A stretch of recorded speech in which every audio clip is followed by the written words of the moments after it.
Welcome, Jennifer, to the Moms of Tweens and Teens podcast. I'm so happy that you're here. I'm so thankful to be here. We are going to have a great conversation. You recently released the book, The Bullied Brain, Heal Your Scars and Restore Your Health. And I had emailed you that I was just like, my mouth, I couldn't read it fast enough, was like open with all the stuff that I was reading and how it made so much sense. So we're going to talk all about abuse, bullying, the brain. Let's jump in, though. I want you to tell our listeners a little bit about your background, what got you interested in the brain, and the science behind it. Well, okay, so my background is basically, I have a PhD in comparative literature. And so this book is my fourth book, and we were trained to take different kinds of lenses on the world, like economics and psychology, or history and journalism, or whatever. Our training is to take these different discourses or ways of thinking, and instead of leaving them in their silos, we will pull them out, we put them into an arena together, and then we see what happens. How does the conversation change when you actually put these expertise, ideas, and knowledge, and so on, and perspective? How does it change when they're in conversation?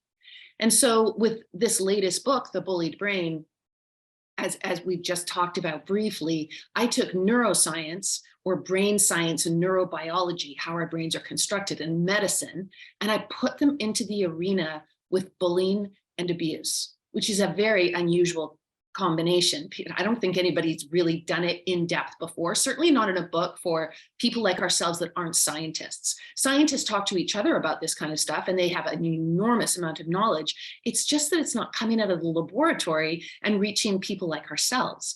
You know, people who are passionate about our children, for example. We want to know about our children's brains, and we want to know about our brains.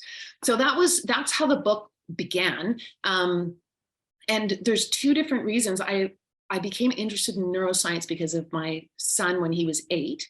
So I have two sons, and my second son at 8 years old, we were called into the school, and the teacher said, you know, he's like off the charts when we're talking about books, and his knowledge is unbelievable. But when he writes the test about the book, and he can read it perfectly, he reads it out loud and his reading is perfect. But when he writes the test, he's just making answers up as if he's never read the book. And so we were like, well, that's completely bizarre. So we took him to an educational psychologist. Educational psychologist did all this testing, and she found that he was a genius, off the charts for auditory learning. But when it came to visual retention, so remembering text or images, he had less than 1% ability to do it. And, you know, I've been a teacher for years. I taught for 20 years, and I know that that is not going to work very well in the school system today. So we put him into a specialized school, and the specialized school was Eton Aerosmith School, and it was amazing. And they really work on cognitive strengthening. So instead of going in and saying, oh, well, we're going to give you accommodations because you've got this learning disability, they're like, well, we're going to do the best we can with the exercises that we have to train your brain, to strengthen the part, the visual retention part. We're going to try and strengthen that so that it's no longer an issue. So we went back to the educational psychologist after 4 years, and she said, I've never seen anything like this. She said, he doesn't have a learning disability anymore.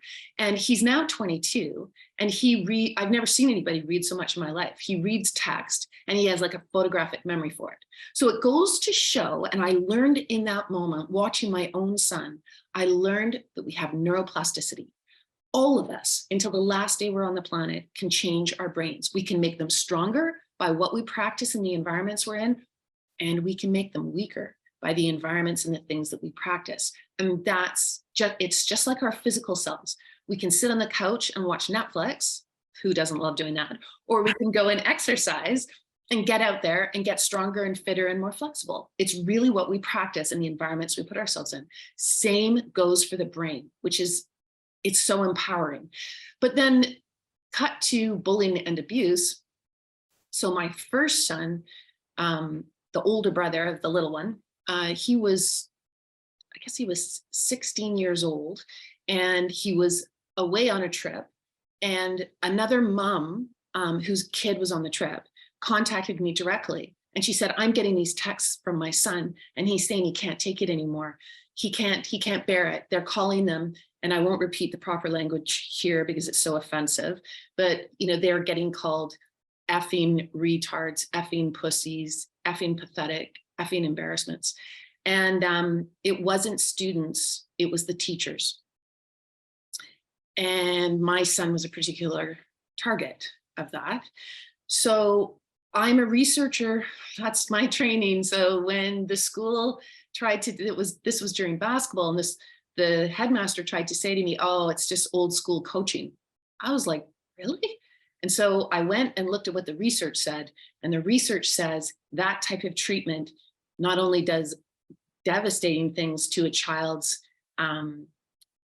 psychology, their developing brain and their developing body, but it can last for a lifetime, and it does incredibly serious neurological damage to the actual architecture of the brain. You do not have to touch another person with aggression and threat and assault and violence to damage their brain. You can do it with your words. You can do it with emotional neglect. You can do it with withholding. So we all need to learn this. We all need to really realize how kids' brains are vulnerable. And so I just set, that's my mission. My mission is to get the science out there into the hands of all of us who need it. Yeah, that was so fascinating, because when I was reading your book, I was like, this makes so much sense with the moms that I work with, that's kids have been bullied, especially during the pandemic. It just seems like it's off the chart. I don't know if I'm just so much more aware of it because I'm working with more moms that are going through this with their kids, but their kids have shut down. They're struggling now with their grades, with depression, with anxiety, don't want to go to school. And you talk all about how it impacts the brain. And I want you to talk about that a little bit. Like, what actually happens? There's gray matter, that the gray matter, right, in the brain is affected. So tell us what happens. Well, I mean, first of all, the brain is just ridiculously complex. It's the most complex thing on planet Earth. And at the same time, it's deeply entwined and comparable to other natural creatures on the planet. In a sense, we're very, very much like animals and other types of natural creatures in the world. At the same time as our brains have this kind of, as we know, this sophistication to it, or complexity. So keeping those two things in mind, if we take a look at, let's look at a child, for example, that is starting to suffer from anxiety, and a child that's starting to suffer from depression, and perhaps a child that's being bullied. And the bullying is so rampant in child populations right now, I think for a variety of reasons, which we can talk about.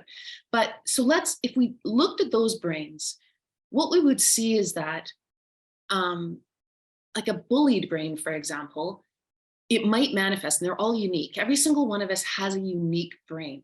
It's as unique as our fingerprints. So you never really want to generalize and say, oh, this is exactly what a brain would look like if it was being bullied. You just can't say that. All of us have different histories. Our brains are constructed in different ways. They're so unique. At the same time, as for me to answer this, let's generalize.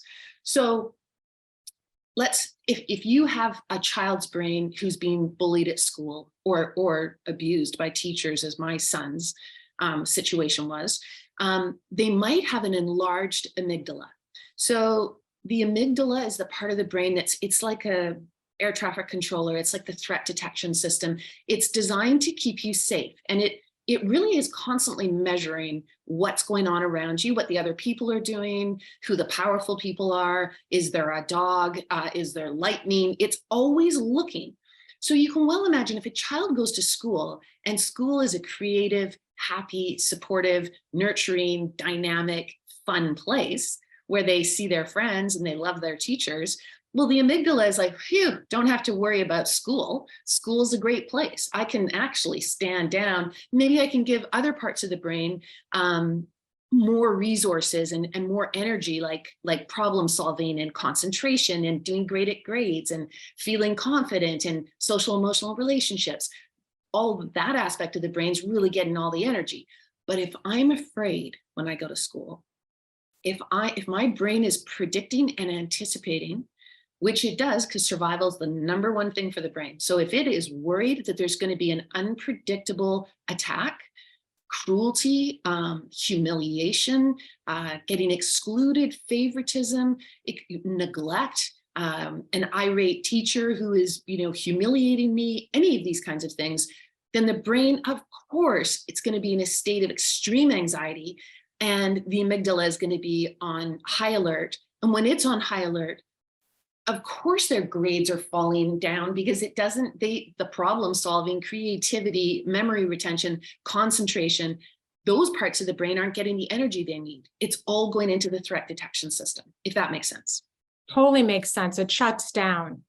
Yeah. It's just, you're like frozen. You can't, just like if you're an animal and there's danger and you're just, all you want to do is survive whatever it is, you're not open to, expanding anything else because you're trying to survive. Okay, so that is the perfect comment, because let's just build on that for 1 second. So when a child is going to school, and let's say they're coming from a situation with caretakers or parents even, or siblings, where there's a lot of bullying behaviors, so that at home, they've already built up a great deal of pent up reaction. Their stress response system is on high alert.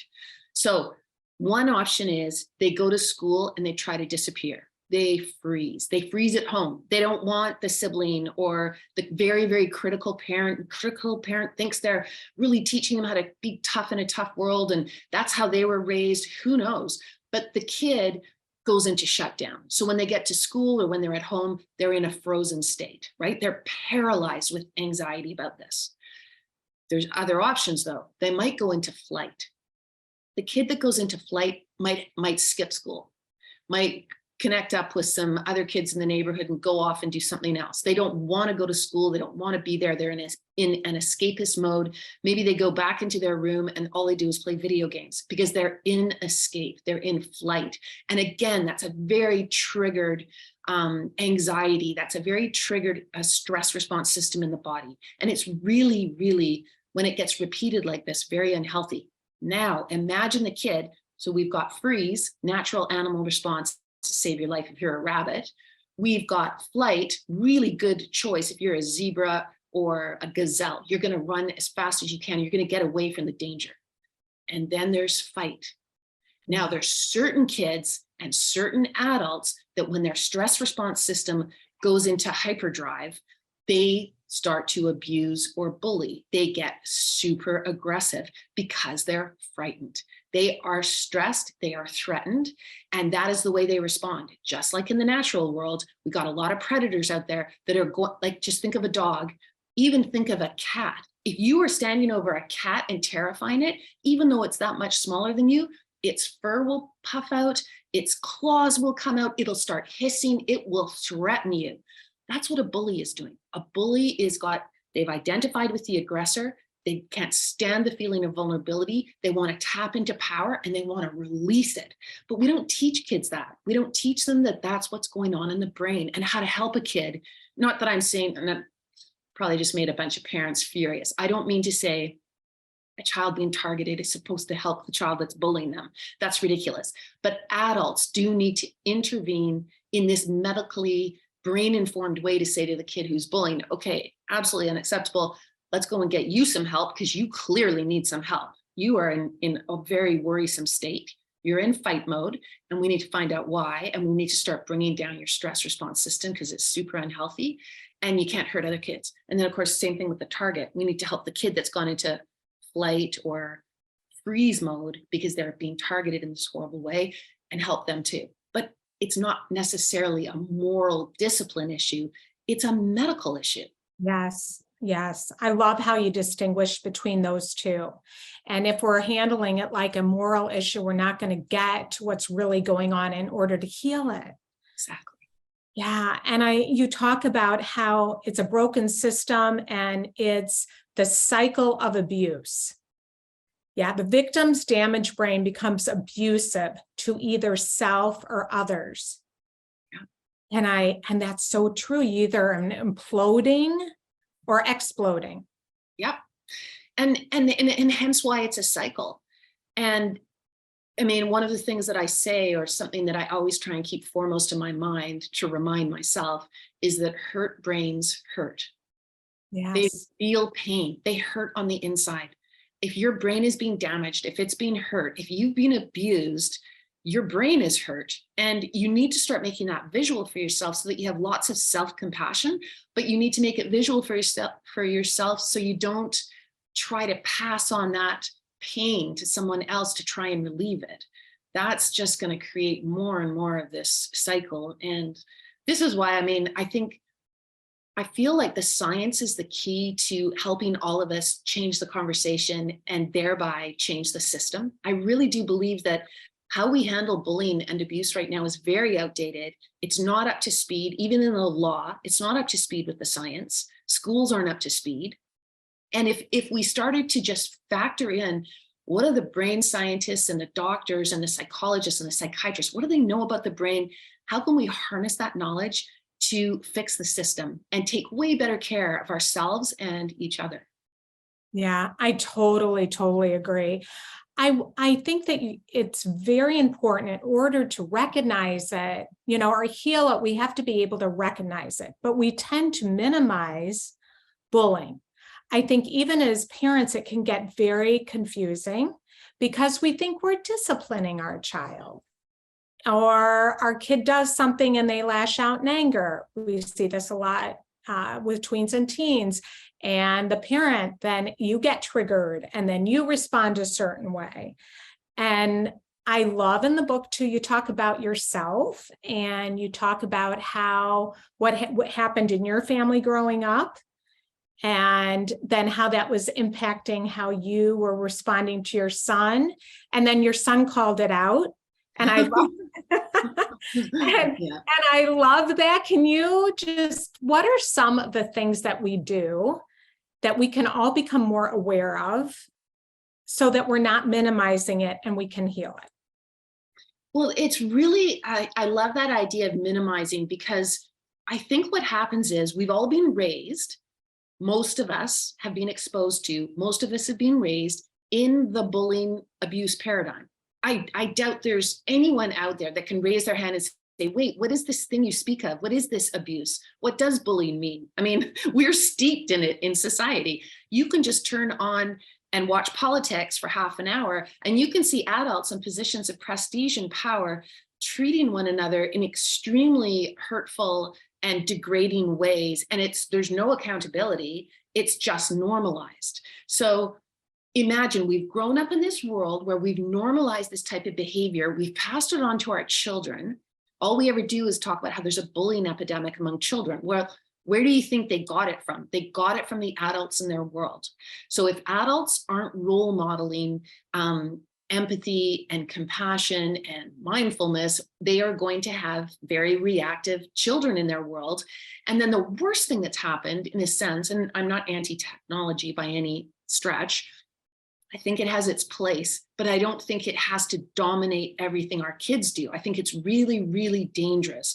So if you go onto something like TikTok or any of those platforms that kids really use a lot of, it is shocking, the bullying. It's just absolutely shocking. It's so unkind that it's sort of breathtaking. But from a brain point of view, it makes perfect sense. So you and I talking here, we are looking at each other, we're seeing one another's eyes, even though it's on a screen.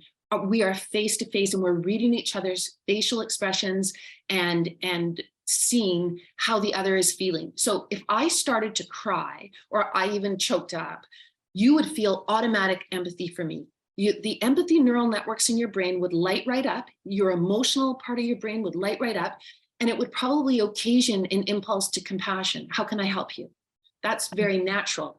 Imagine kids on the internet, they don't see each other. Kids that are cyberbullying aren't getting the empathy signals from one another because they don't see each other. And the brain is completely wired for visual cues from other human beings. If you eliminate that, well, then you start to erode your empathy neural network and your emotional centers that give you warning signs that you're actually being aggressive and harmful, all of that's missing. And so you can imagine in an internet age where parents are looking in their phones 24/7 and kids are looking at their phones, we aren't doing a great job on keeping parts of our brain that are our superpowers like empathy really healthy. They're not healthy.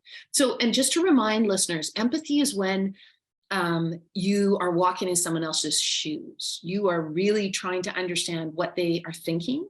You're doing your best anyways. You can always check in with them to ask, but you're using a lot of your complex machinery in your brain to figure out what they're thinking, really kind of tap into what they're feeling, and then also what they're intending.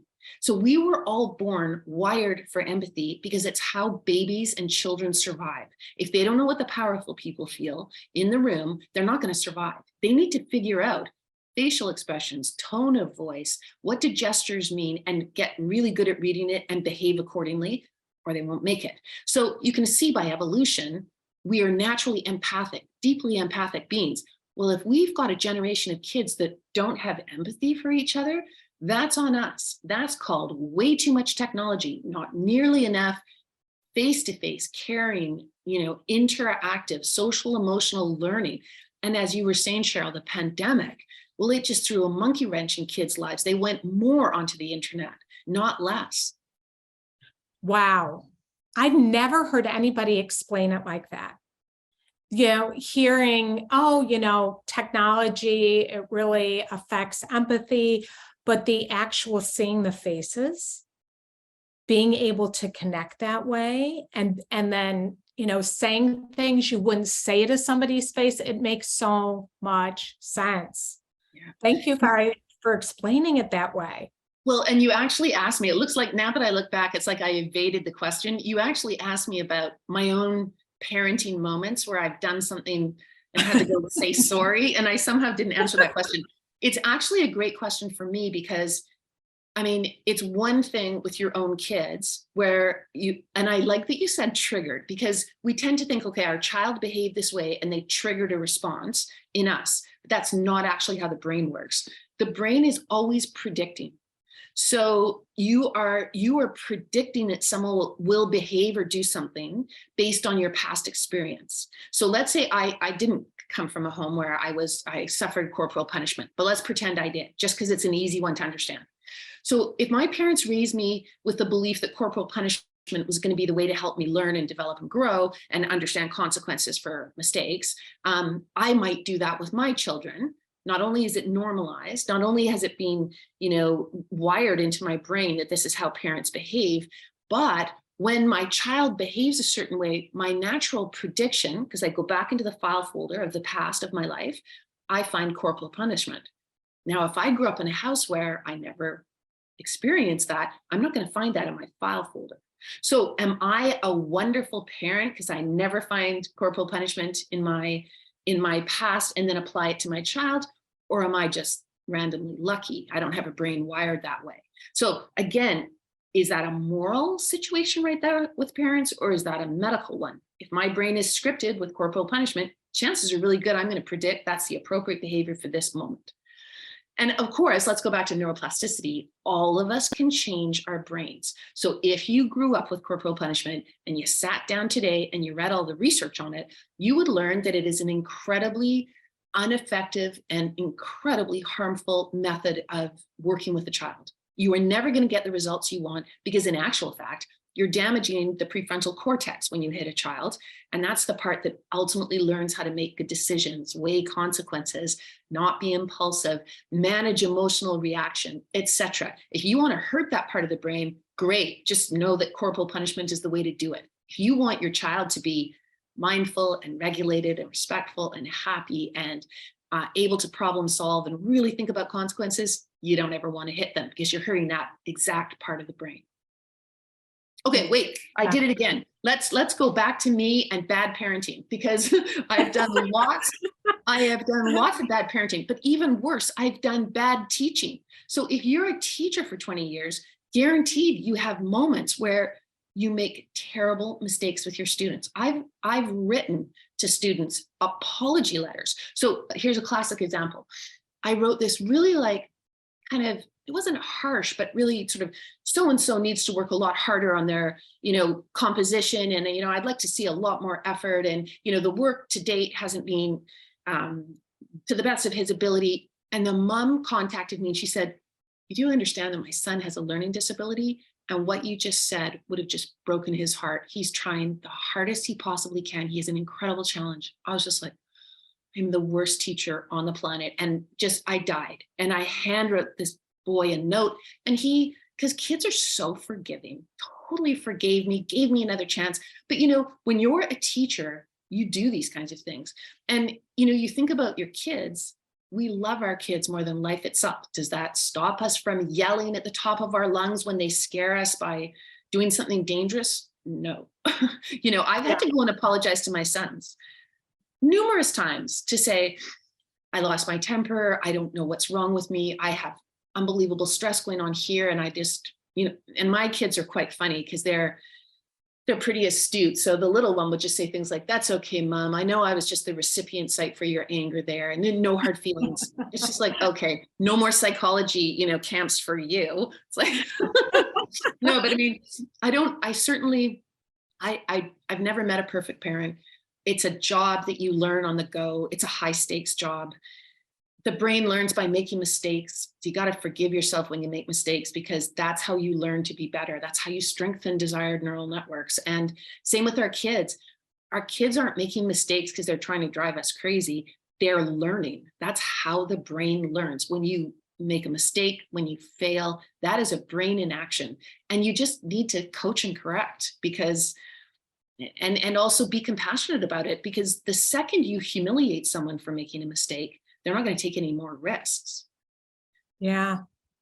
Yeah. And I just really like how you were saying the different ways that we can respond. And one of the things that you were talking about, I think, correct me if I'm wrong, is just even you grew up, maybe it was like, it was more withdrawing and just not talking about it, and the tension. I forget exactly what words you used, but we can give the silent treatment and we can think that's okay. But how now, I love how you're aware of that and you share what you're frustrated about.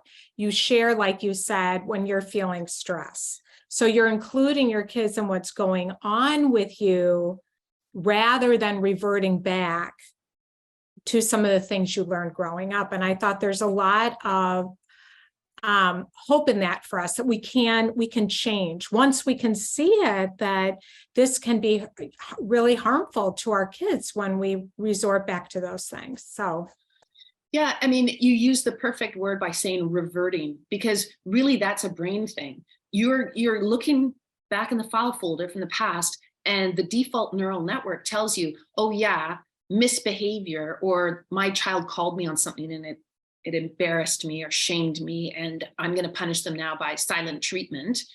That's how I was treated. That's just a default. But as parents, we can all be mindful, and we can try and create some space between the stimulus, the child embarrassed me, and response. How am I going to respond now? Do the deep breathing and really give yourself a moment to say, what is the best thing?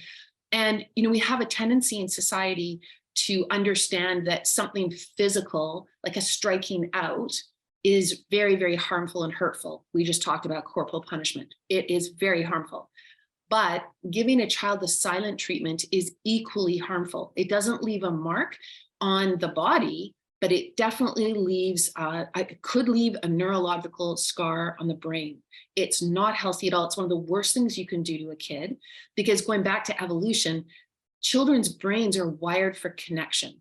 If the powerful people that they love and depend on, are totally dependent on, if those powerful people withdraw, it communicates to the brain that the brain is in jeopardy. it is in grave danger.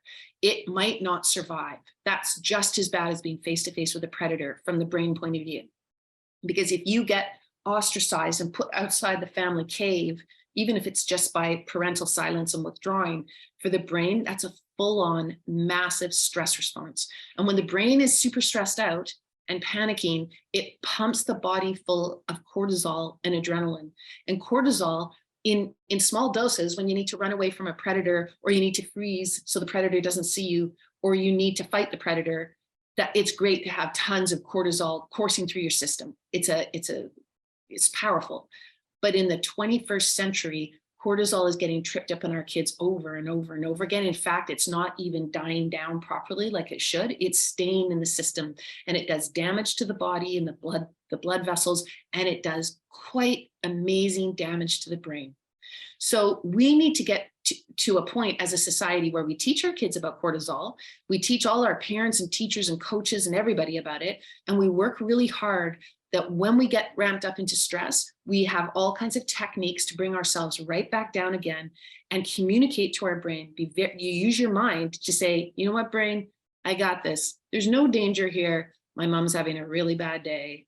We're just going to leave her alone. She needs some quiet time. She'll come around as she always does, but we're safe. We're completely safe. Let's do something that we like to do, like exercise or meditation or playing with our friends until everything's, back on track. You can talk to your brain like that. You can put your mind in the driver's seat and keep the brain as the power of the engine, but never let the brain be in the driver's seat, because it doesn't know. It doesn't know. Yeah. Which leads me to, what do we do? Like, how can we help our kids? Because there's a lot of listeners that have kids that are being bullied, have been bullied, aren't even wanting to go to school. And what would you say to that parent that's listening, that's in that place? Well, the first thing that I think they need to do is, and of course they've probably already done this, is let their kid know that the hurt that they feel or the harm that they feel is serious and understood. And there's no denying it. It just is. And when someone is aggressive like that and they target you, it can feel horrible. But then I would say to the kids, you know what though? The person who's in real trouble, the person who's really suffering, is the kid that's doing that to you. And then explain to them why. So say to your kid, when you go to school, what do you start looking for? Get them to answer, get them to engage with you. What do you look for when you get to school? You look for your friends. You look for something fun to do. You look for a challenge on the playground, maybe you're in the locker-lined hallway. You look for, if we're talking older kids, you look for classes to learn in, because you're starting to think about your career and you're excited. You're certain subjects at school you love more than life itself. That's what you're doing. Okay, now let's think about the kid who's bullying. What do they do when they get to school? They are so traumatized that they aren't looking for friends. They're not looking for fun. They're not looking for learning. They're not looking for their career. They're looking for a target, because they are so empty. They are so incomplete. They are so traumatized that they can't actually function without you. They need you. They're desperate. So they are trying to find you, and they're trying to create an event around you. That's how much they need you, because they're incomplete. They need you, and they are essentially creating a kind of fake community around their aggression. And they're showing how powerful they are, because actually they don't have any power. Whatever's going on in their life has stripped them of natural, comfortable, confident, healthy power. It's missing. They know it, and they're going to use you to act out a bunch of fake power in front of a traumatized group of kids that are watching or participating or benefiting from this display. And basically, you need to feel awfully sad for that kid, because the kid is waving a big red flag, and written on that red flag is, I'm on the path towards mental illness. I'm on the path towards the criminal justice system. I'm not on the path towards confidence, happiness, health, mental health, or a fulfilling career. I feel sad for that kid.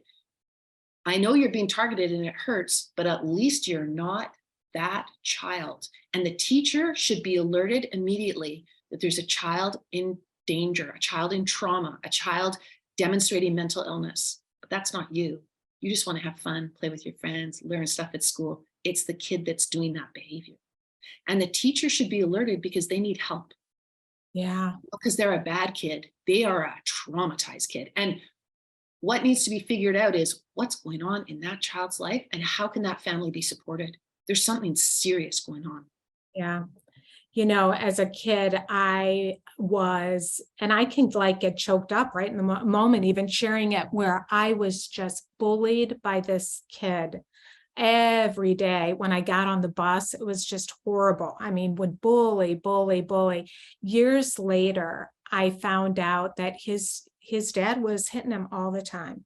Of course. And he was being abused in his home. Of course. And you know, to think about, it wasn't my fault, because I think when you're bullied, the message I was getting is what's wrong with me, believing what he was telling me to be true and internalizing that. And what I like about what you're saying is getting our kids to think about, it's not you. This is something wrong with this kid. He's traumatized. And what can you focus on in your day that's going to be good, rather than, you know, it's like being more proactive versus reactive, and everything becomes about the bully. Yeah, just.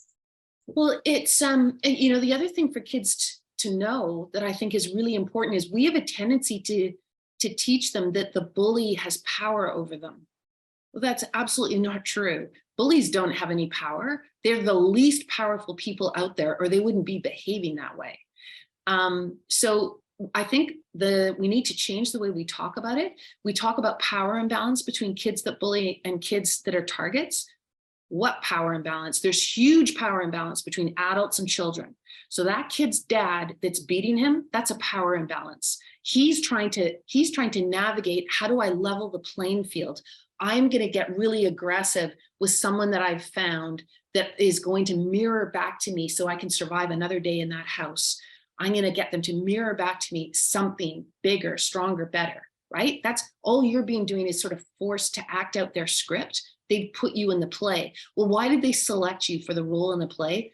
Oftentimes, they will just randomly find something that maybe makes you stand out, or maybe makes you different, that they can hone in on. And as soon as you show a sign of like, oh, I guess I feel bad about that, or that's different about me, the second that happens, then you're lockstep together. You're in the play, you're in the drama. But oftentimes kids will choose someone who has what they want. For all you know, he saw that you came from a happy family. He saw your parents give you a kiss as you got on the bus. He saw your big brother put his arm around you and help you up the stairs into the bus. You had everything he wanted. You had friends, you had athleticism, you had smarts, you had sense of humor, you had something cool and different about you. You were from a different place, who knows? But that kid, whatever it is, they need something from you. They are hungry for it. And as soon as you start to feed them, well, then they connect with you in that way. And they'll sometimes cast a bit of a net to find out who's gonna take the shame pose that makes me feel big, right? As soon as you do this, again, it's the brain. The brain is saying, put your eyes down, hunch your body, and you'll communicate to the predator that you are not a threat. You're not even gonna look them in the eye. Like, you know, you don't look a dog in the eye if it's being very aggressive. You don't look a predator, kid, bully, adult in the eye either. That's what the shame position is for. And it's your brain trying to keep you safe. It's always trying to keep you safe. But that's maybe not the best position to take with a bully. You look them straight in the eye and go, I feel so sad for you. Gosh, you are being driven by some kind of unholy pain. Let's go together. Let's get an adult and see if we can get you some of the help you need. Are you okay? I don't think you'd keep being bullied if you publicly said to the bully, wow, you're manifesting mental illness. This aggressive behavior is like not tolerated at all in society. And I mean, look at you. Are you okay? Let's get you some help. Maybe let's go tell the bus driver. Yeah, I mean, what a different, like having that, being able to say that, like having scripts ready to be able to say that, like, what's wrong with you? that you're behaving this way. Let's get you some help. Yeah. Don't you have any friends? Where are your friends? Let's get some kids around you to have some fun with. You poor thing. Yeah. But I mean, the tragedy is that kid's being beaten at home. That's the tragedy. You don't get on the school bus looking for a target unless you've got real trouble. Yeah. So, I mean, I sort of say some of those things, you know, to bolster up the power and the energy of the kid that gets targeted, because it's terrible. But usually, you know, it's a red flag. Kid needs help. Yeah. And how powerful that would have been if at the time my mom, she just didn't know, like, to teach me to be able to say, let's think of some things you could say back to him, some good comebacks, so that you don't, because I was like, you're, you know, looking down and crying, and he all those things, he hit me exactly on those things that brought shame. And so I was a good target, but I didn't know what to say back. So empowering our kids. Yeah. Because that boy has no power. Why are you giving your power away to that kid? That kid's got nothing on you. Now, you see, this was the difference when I started to look at bullying. I started to look at adults in positions of trust and power over children. Now, that's a lot of power. If you're a teacher or a coach, you tell the kid what their value is. You assign a grade to them that says what their value is. You open and close doors for them in their future opportunities. That's power. You get to say what their character is. You get to be a spokesperson to other people and their parents about who they are as an individual. That is colossal power. Now, no kid has that, but we keep talking about children bullying as if they're these powerful beings. They are not. They're aggressive. And they're aggressive because there's something wrong. Yeah, that's so good, Jennifer. So what can we do? You share in the book some things that we can do, and not just helping our kids, but also ourselves, to not continue this cycle, to heal. Yeah, I mean, I really constructed the book. Yeah, did I cut you off? No, I cut you off. A few what are just a few of like the top ones?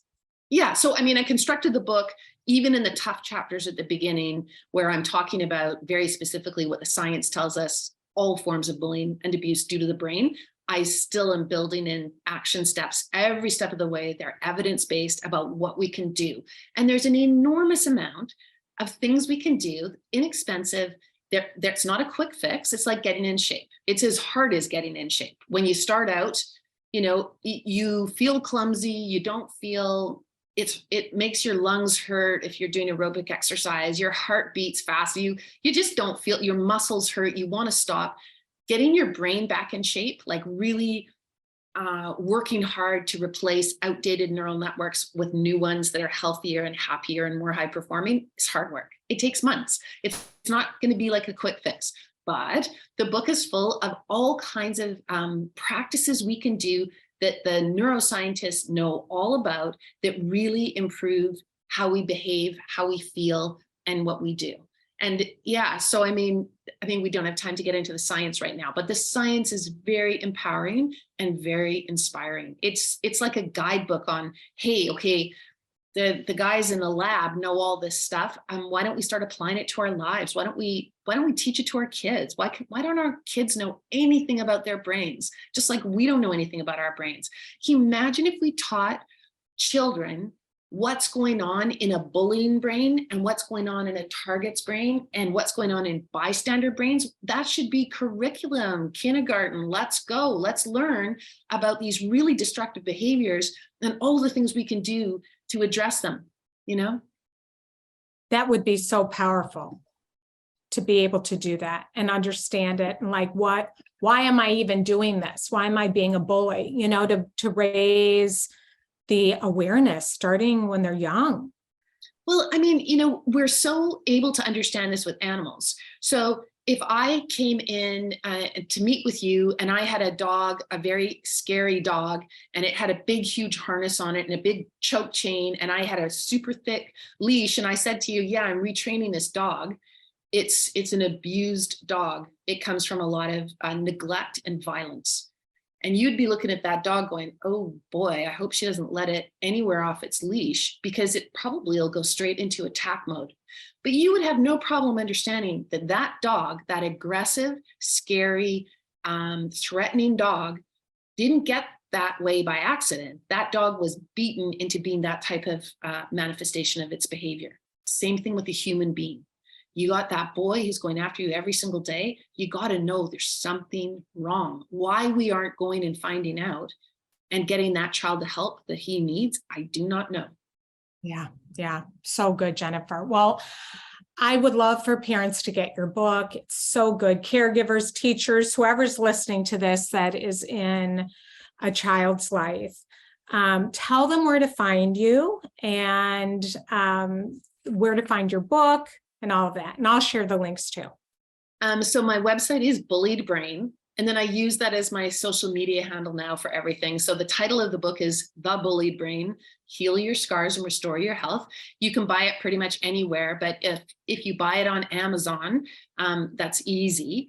And yeah, it's just, people say it's a page turner on neuroscience and they didn't expect that. And it's for the general reader. The science, it's all evidence-based and it's all there, but it's not overwhelming. It doesn't make you feel like you're reading science. You feel like the science is there and then it applies so powerfully to our lives. So yeah, and I have you can contact me on my website. It's full of resources, like tons of interviews and articles. I write for Psychology Today, a regular blog called Bullied Brain. And I try to share, sort of smaller bits and pieces of things that I think would help all of us know how to treat each other better if we knew more about our brains. And so there's that as well. And I also write a blog kind of for myself called How I Became an Unlikely Whistleblower, because I ended up in this situation where I ultimately went to national news. It was just such an incredible crisis, but I'm not a whistleblower type. And so I became quite fascinated in what makes somebody do that. Why would you speak up? Why would you call out, abuse in the way that I did? And just interested me. So people that are interested in that kind of idea of speaking up and why, and what does it mean in society, there's that as well. Wonderful. Well, thank you, Jennifer, so much for writing this book, for all the work that you're doing. And I really feel like you're going to make a humongous difference in this area to be able to help us and help our kids. So thank you so much for coming on the show today. Thanks for having me, Cheryl.